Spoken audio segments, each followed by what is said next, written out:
Welcome to the fourth video in the Understanding and Managing Stress series. This has been developed in partnership with the Financial Services Union and with AWARE, Ireland's national organisation to support people with depression and bipolar disorder. Understanding stress on its own is not enough.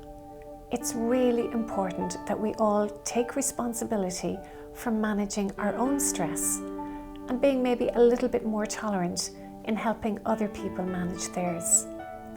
I really like cognitive behavioural therapy, CBT, as a way of helping us do exactly that.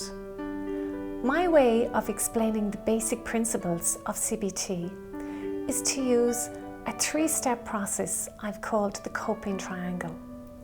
In the last video, I invited you to do the first step, which is to think of something that's causing you stress, whether it's big or small, to focus on how that thing makes you feel, what you think about it, and what you're doing in relation to it.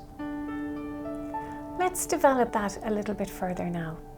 So when you're thinking about whatever it is, I'd like you to answer 4 questions, and this is step 2 of the process.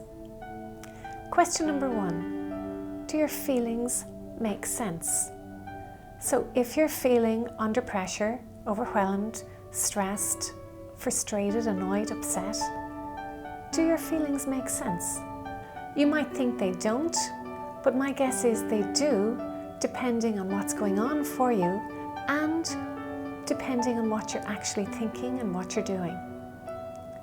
The second question is, are your thoughts helpful or unhelpful?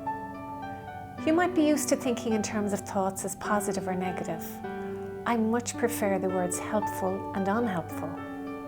The third question is, what do you believe?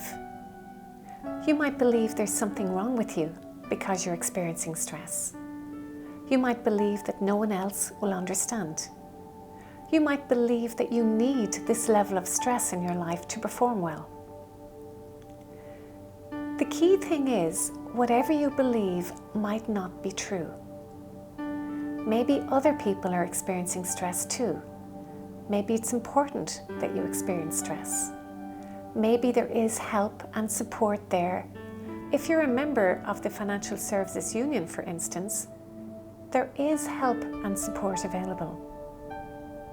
Maybe it's not as difficult as you might think to ask for and accept help. The fourth question is essential. Are your actions helpful or unhelpful? In the next video, we'll focus more on this.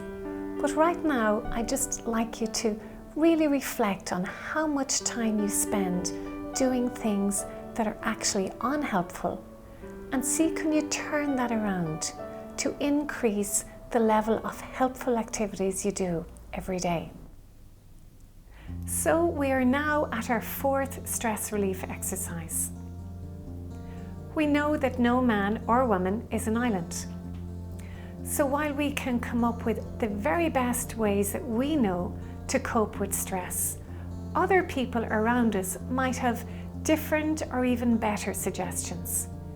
So my invitation to you right now is to consider 3 people that you are going to ask between now and tomorrow evening how they cope with stress. Ask them for their top tip and see if it's something that you would like to do as well.